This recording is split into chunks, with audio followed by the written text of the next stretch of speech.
I got the cover here. Jeremy Lin on the cover, and it's the game against the Lakers driving down the lane. There's 5 Lakers around him. No other Knicks in the picture.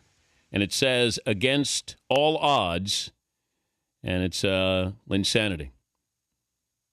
Steve Kerr set to join us. I want to ask him about all these teams that missed on Jeremy Lin. And I know there are a lot of different players that you're evaluating, Steve, but if you have somebody like Lin, how do you not, as a GM or coach, see something in him where you would say, I can develop him or he has a spot on my roster? Steve? Can you hear me? Yeah, now I can. Yeah, there we go. Okay. No, I think Golden State and Houston both saw something in him, or they wouldn't have signed him, and they wouldn't have had him on their roster.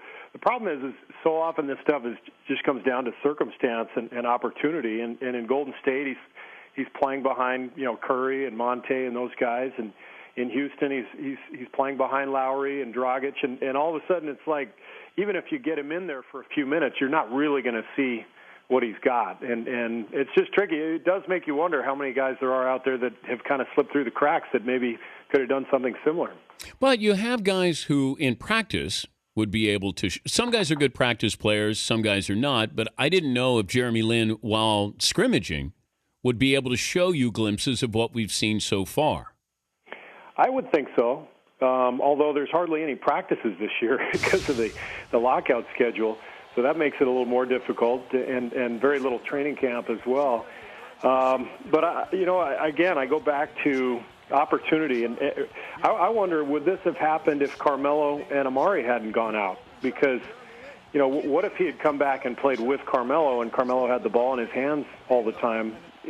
Lin wouldn't have exploded like he has. So I think everything has sort of fallen into place, and to the kid's credit, I mean, he's just seized the opportunity and just exploded with it. Just what an incredible story. But you know what D'Antoni's offense is predicated on, and that Steve Nash has run that to perfection, even with D'Antoni now in New York.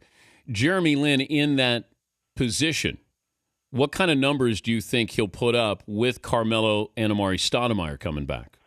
It's a great question, and it's really hard to say. I mean, I think Carmelo is saying the right things. He's saying, I'm going to play off of Lin, which is just remarkable. I mean, think of that like a month ago. If 2 weeks ago. Oh, yeah. I know. It's unreal. But I think that's going to be one of the most fascinating stories of the year is, what happens now that Carmelo comes back. I think Amari will be an easier fit just because he's playing off of Lin, but Carmelo wants the ball in his hands. All of a sudden, the pressure goes to Carmelo. They've won 5 in a row without him. There's an enormous amount of pressure on Carmelo to make this work, and it's going to be really interesting to watch. Well, is it Jeremy Lin's team? It should be. I mean, if you win, that's how it should be. I remember way back, early 80s, Larry Bird got hurt. And he was out this is like 82 or 83. He was out for about 15 games. Celtics went on a huge run without him. And when he came back, I think the coach was Bill Fitch. Yeah. I think he said, you're going to come off the bench. And he started ML Carr and brought Bird off the bench for like the next 10 games.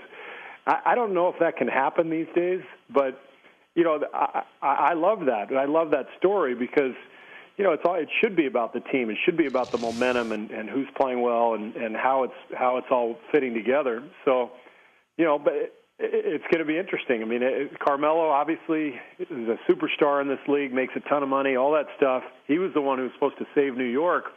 Yet here comes Lin. He's the one who's saving him. Talking to Steve Kerr, NBA on TNT, former GM with the Phoenix Suns. Of course, played a role with Michael Jordan in the Chicago Bulls. And I look at Lin, if he's going to have the ball, and I like the fact that they're passing the ball. And as you know, it can be contagious when you're on a team that does move the ball, and I hope it continues. Problem I have is Melo gets the ball on the wing, he's going to hold it for 3 seconds. And I think that will be the big question mark I have. He can't change. And so what do you do then if you're Mike D'Antoni to say, this is what I want with this offense? Well, it's tough because Carmelo has never fit into that offense. And Mike wouldn't say this, but my guess is he probably didn't want that trade last year because he had the team he wanted. He had Felton playing point, running pick and roll. He had shooters all over the place with Wilson Chandler and Gallinari. He had Amari rolling to the rim. That was kind of his type of team. Yep. And this has not been his style of team, but now all of a sudden they're playing like it.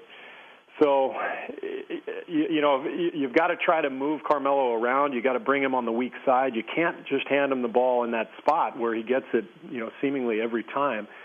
And that's going to be tricky because the pattern has been set for New York, with Carmelo to this point. But he's got to change, and to his credit, he said he's willing to do so, and we'll see what D'Antoni comes up with. Yeah, good luck with that. I also, when you get guys who get into a system, the difference between playing in a good system or a bad system is what? Well, for some guys, it's whether you make the league or not. For other guys, it's whether you become a significant part of the team or not. I've always thought that about 75% of the guys in this league are dependent on that system, whatever system they're playing or whatever coach they're playing for. There's about 25% of the guys are going to be great no matter where they are. But like Kevin Love, he's putting up unbelievable numbers with Minnesota. Every time I have Kevin on, I'll get people to say, yeah, but he wouldn't be doing that if he was on a good team. Well, he might not put up quite the same numbers, but he's still going to be a great player. I mean, I guess the guy I think of immediately is Sean Marion. When Mike D'Antoni came to Phoenix, Marion was a really good player. He was playing the small forward spot. He wasn't overly skilled at the small forward spot, but D'Antoni moved him to the 4. All of a sudden, Nash is playing next to him. They're running like crazy, and Marion's putting up huge numbers, and that was system-related. Sean was a really good player who became even better. He became a great player with the system. So there's a lot of guys out there like that, and there's no question, this is a perfect system for Lynn, and he's taking advantage of it. But you benefited because fair to say, maybe a journeyman when you were in the league, and then all of a sudden you found the Chicago Bulls, or they found you, and you knew what your role was.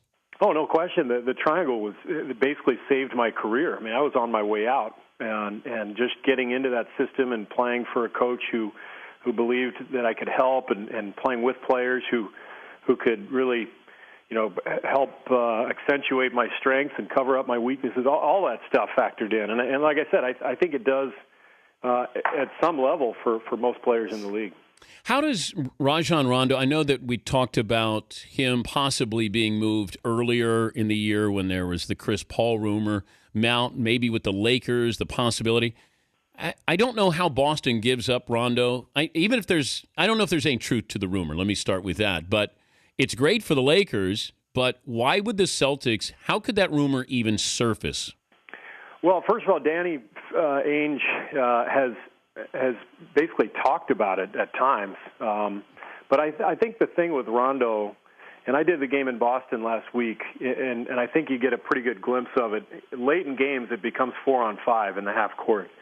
Kobe was guarding Rondo and basically just sat in the middle of the lane and blew up every set that Boston was trying to run. And I think it gets frustrating for the Celtics. As good as Rondo is, and he's incredibly unique and fast and crafty and all that stuff, but in the half court, it does become difficult to execute offensively. And I think there's always been this kind of little edge in Boston, like maybe we could get better if we move him, because he is incredibly valuable. He's a great player. Could you make him a better shooter? No, I don't think so. I think I guarantee you Boston's had plenty of people in there. Well, if Ray Allen can't help him, then exactly right, because he's got probably the prettiest jump shot in the history of the game. Yeah. I think Rondo has worked incredibly hard on that jump shot. In fact, he shows glimpses. Early in the season, he was knocking down that jumper coming off pick and roll, and just enough of them to keep defenses honest and all that. But in the end, I mean, it's really hard to just make somebody into a great shooter. There's a lot of things involved, but ultimately Rondo, he kind of is what he is. He's the most unique player in the league. He's incredibly fast. He's a one-man fast break. He's disruptive on defense. He's phenomenal, but he can't shoot. Here's a question for you. The future of Jeremy Lin or Ricky Rubio? I heard somebody say that yesterday. Yeah, I said it to Barkley. Well, somebody was probably listening to the show and then they took it. But I said it to Barkley yesterday. He didn't want to answer it. Yeah. Well, if I had to take one right now for my future, I'd take Rubio because I think there's at least a kind of a bigger picture to work with. We've seen him now through a number of games. Lynn, obviously, it's been 5 games. I'd be happy with either one, but if I had to pick one right now, I would take Rubio. I think Rubio is really special. I think the way he sets his teammates up and just the way he controls the pace of the game and sees the floor, I think he's fantastic. Good to visit with you again, Steve. Thanks for joining us. Thanks, Dan. Steve Kerr, NBA on TNT analyst.